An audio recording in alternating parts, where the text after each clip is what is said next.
My name is Annette Patrice van York. I'm a German citizen. I'm a press photographer and an investigative journalist, and this is my Monaco abuse testimony. I moved to the Côte d'Azur to Upper Monaco, Beausoleil, France in 2014, and I was then registered with Monaco's government and I was accredited with the Palace of Monaco as a press photographer. In December 2016, I was organizing a Nobel homage for very ill former Prime Minister of Monaco, Michel Roger. And that's when I discovered the first defaming emails and text messages against me, which were sent all over Monaco to sabotage my event and to destroy my reputation. They were sent out by this evil woman, Wendy Lawyers, from Wendy Lawyers Arts Event and Azur Nacre events. And Lawyers inspired her friend Calypso de Sigaldi to do the same. Sigaldi even called the government to stop my homage. It was an impertinence. The homage happened anyway, but with only half of my artists and 1/5 of my invited guests. In February 2017, I was severely attacked by Monaco's brutal and arrogant police. The names of the attackers are Regis Alexandre and Nicolas Silov.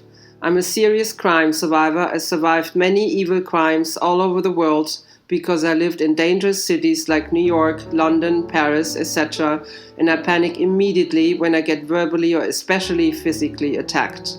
These two officers attacked me because I refused to go with them to get locked up after my dog accidentally peed in the corridor of the restaurant Sailors in the Grimaldi Forum. It was a setup. I was severely beaten up. I got locked up overnight. I had over 40 injuries all over my body, a heavy concussion for months, dislocated shoulders, an injured back and knees. One tooth died now because of the heavy impact. My hands and legs are still numb today.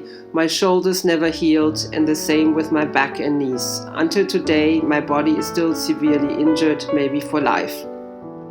I asked Monaco for help since I had no health insurance yet in France, but no help was ever given.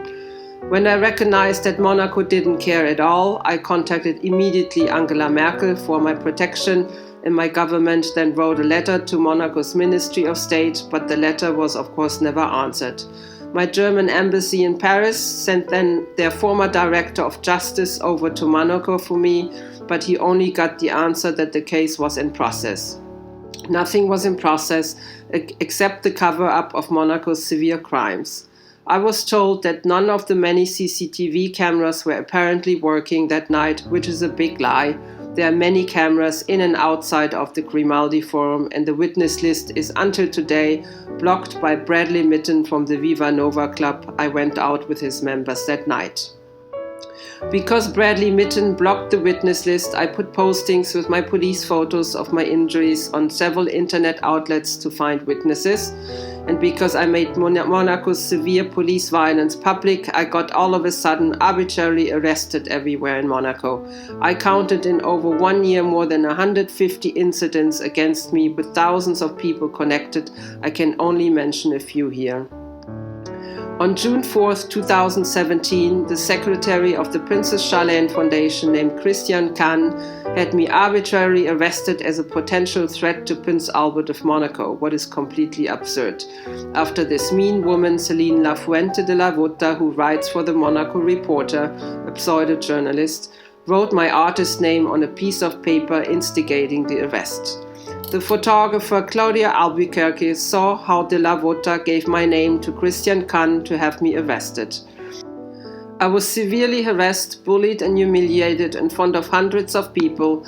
I was locked up in the police station for hours. I was treated like a criminal. Mugshots left, right, front were taken of me while I was crying from so much humiliation. These old police guys even made fun of my breasts because I didn't wear a bra. Their behavior was more than low class and disgusting.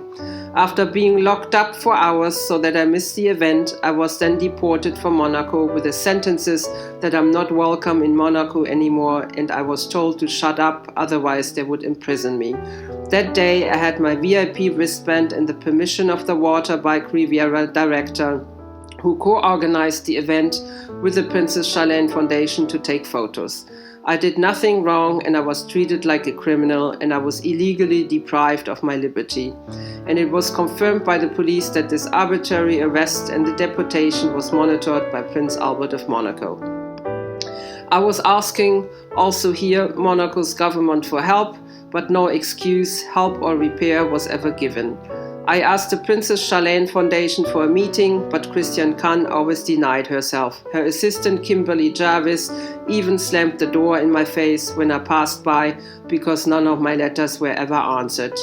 Also, Garrett Whitstock, the brother of Charlene and the director of her foundation, never followed through with his meeting promises, and Charlene never answered any letter of mine either. When I asked Monaco's government for help, they didn't answer with any help, but with the total destruction of my existence. Nasty emails defaming me everywhere were sent all around Monaco to destroy all my press accreditations and all my connections. All my press connections and work that I built up in the last 7-8 years were all destroyed in one day. All my accreditations were all of a sudden destroyed with tons of pretexts and lies in and outside of Monaco. I never saw and heard so many lies in my whole life. And people I hardly knew or didn't know at all turned all of a sudden against me also. They could have helped, but they decided to go on the evil side to destroy me even more. This shows how low class all of these people in Monaco are. All of these people are co-responsible for the unbearable nightmare that was created for me. And I never did anything to these people. I was always nice, friendly and diplomatic to everybody. These are people who witnessed the ongoing arbitrary arrests and people who got manipulated against me by Monaco's government. The bullying became so much that I got panic attacks leaving my home each time, not knowing if I get arbitrarily arrested again, if I get severely bullied and harassed again, if I get thrown out and humiliated again in front of hundreds of people. In July 2017, I was thrown out of the Opera Gallery in Monaco. I had my invitation, I was on the list, and I was well dressed as usual. I was thrown out in front of a lot of important people and press with a silly pretext that I wasn't well dressed enough for a prince. It was an absolute impertinence. Prince Albert was supposed to attend that evening. He knows me since 2014. I was registered with Monaco's government and always saw him a few times a week as a press photographer. And I always dressed in the same classic chic style. A few days later, it was confirmed by the director of the gallery, Damien Simonelli, that it was an order of the Carabiniers of the Prince. Prince Albert ordered to have me thrown out of the gallery. I didn't even know he was coming, and I had the right to be there. Of course, I was then taken off the press list from the Opera Gallery as well afterwards. Prince Albert is best friends with the tyrant Vladimir Putin, and he takes his Russian dictator friend as a role model to destroy all truth tellers who tell the truth about Monaco's severe ongoing crimes against humanity. I wrote Albert several letters afterwards, telling him that it was an impertinence to have me thrown out and to have me arrested non-stop arbitrarily and to destroy my work constantly when I do nothing wrong. Of course, the letters were never answered. Albert of Monaco abuses his power severely, and he destroys innocent artists who have already a hard time to come by every month.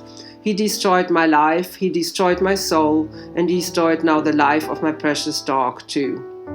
In March 2017, at a Peace and Sport event in the Yacht Club in Monaco, the first time I went out after the serious police assault against me, my body was still seriously injured. I was physically escorted out of a group picture ordered by Albert of Monaco because I was coincidentally standing right behind him. And many orders he gave to destroy my accreditations, my reputation and my life, just because I said the truth about the severe police violence in Monaco, of which I'm a severe victim. The arbitrary arrests, the ongoing bullying against me and the ongoing work destruction continued, and another event out of many was in November 2017 at the Hotel Hermitage, where I was physically attacked by Monaco's police again, arrested and thrown out, and when I got locked up again for hours, I was only quietly waiting in the hotel lobby to give an important letter to my German ambassador, Mr. Meyer Landshut, asking for help, because the ongoing bullying became so serious that my health got seriously affected. Philippe Bodengo, one of Albert of Monaco's security guards, I met him many times privately before, was present. I screamed his name for help, The moment I was physically attacked again by the police, he didn't care at all. He walked off and left me to my misery.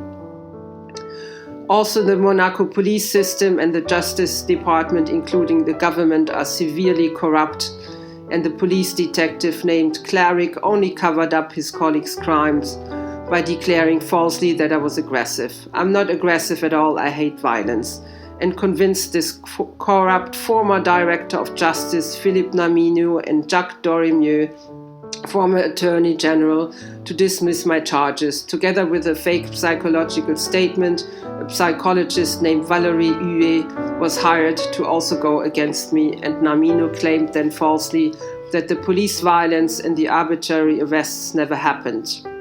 And this impertinent police officer, Christophe David, and his colleagues had lots of fun bullying and insulting me all the time. All press is bought in Monaco, especially Monaco Matin, who put an extremely defaming press article about me into their paper, signed by Jean-Marie Fiorucci. Fiorucci never appeared in court, never met me, or studied my numerous evidence. Monaco's crimes are covered up, and no lawyer was ever given to me by the legal aid department to properly take on my case. Most of them declined. They are all bought by the system. In the meanwhile, all my phones and internet were wiretapped. I was put on the blacklists, and I was followed and supervised. I was constantly, and I still get harassed at events. I was treated like an enemy of state. None of my letters to Albert or to Monaco's government were ever answered. No excuse or meeting or repair was ever given. Monaco pretends that nothing ever happened, and Albert always declines all violations against human rights.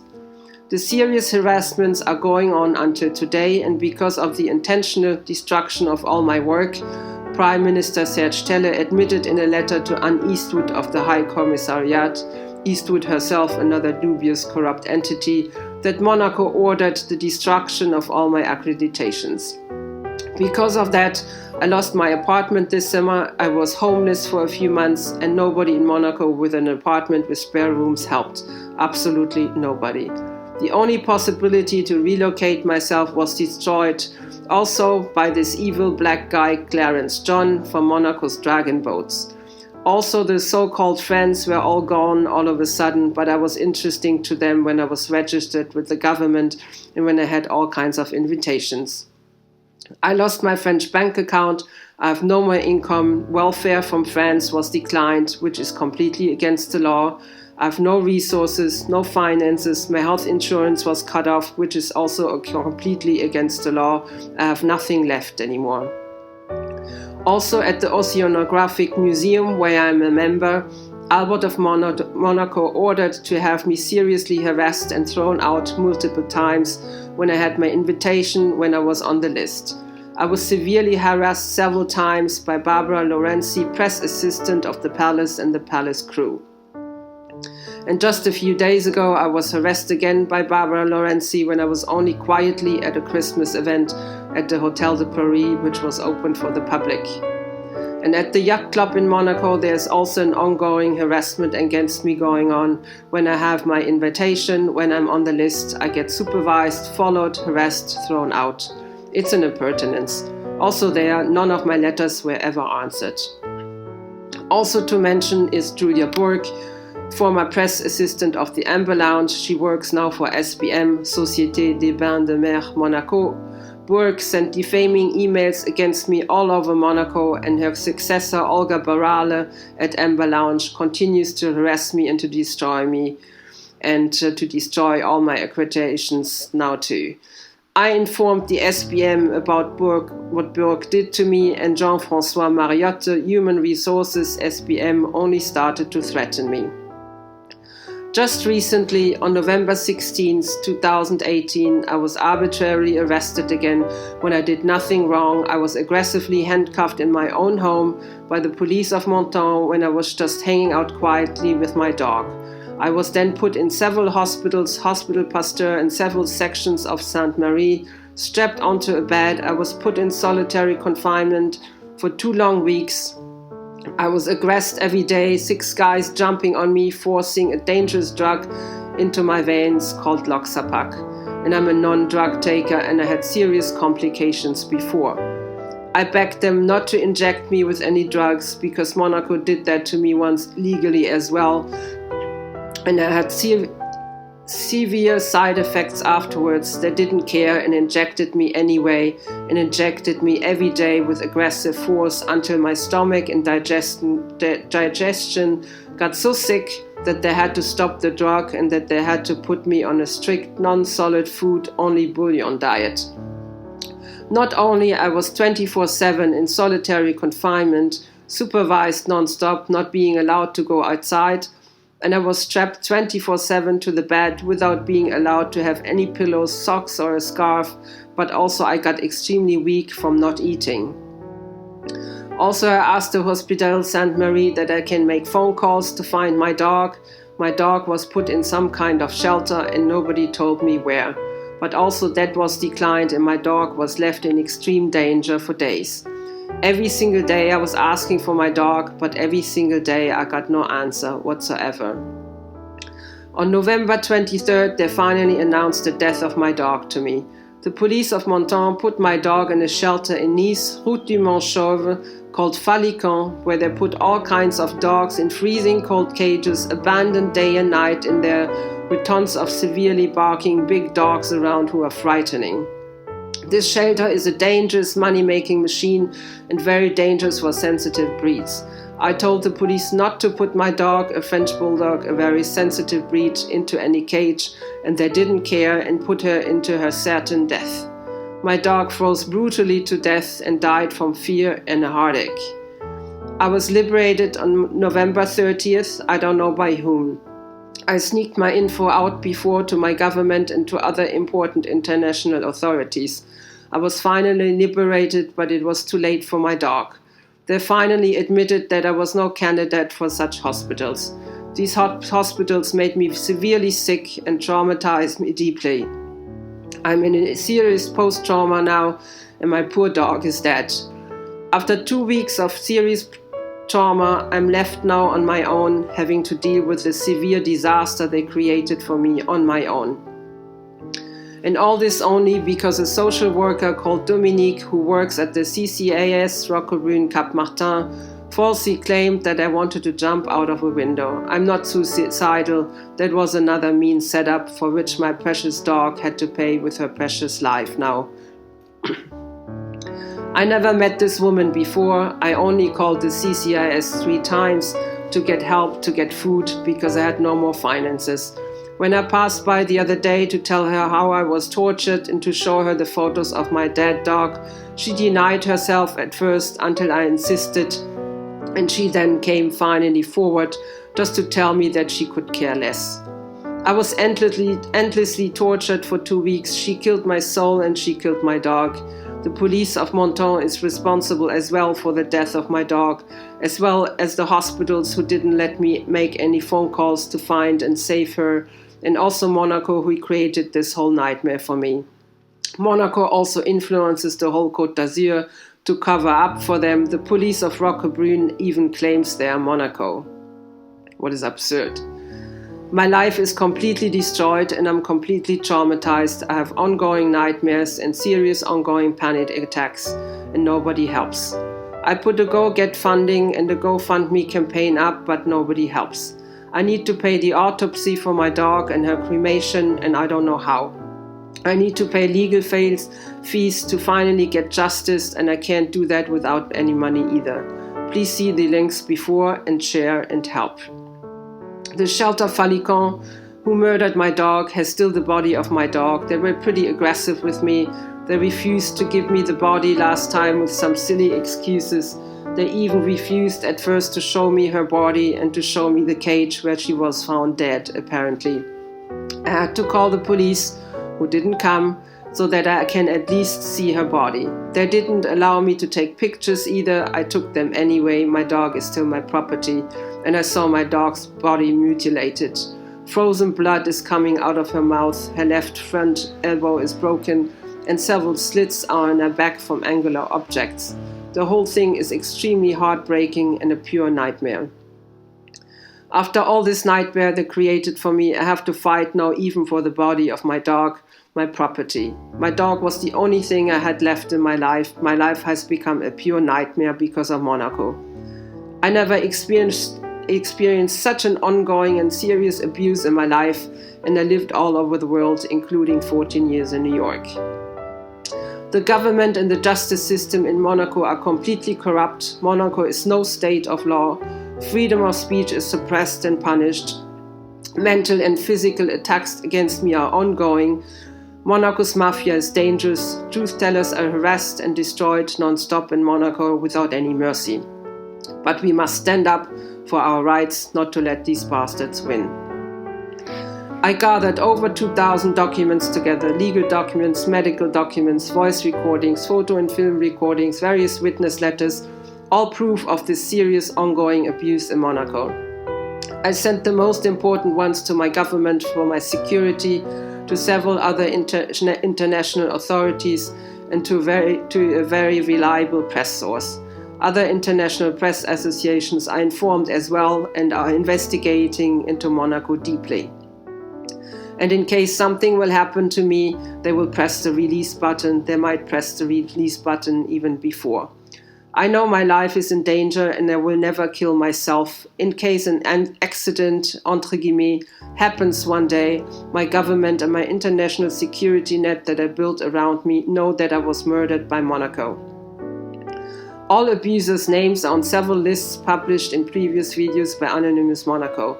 My case is one of many. I met many victims of Monaco's gruesome, barbaric dictatorship. Monaco is committing serious ongoing violations against all human rights.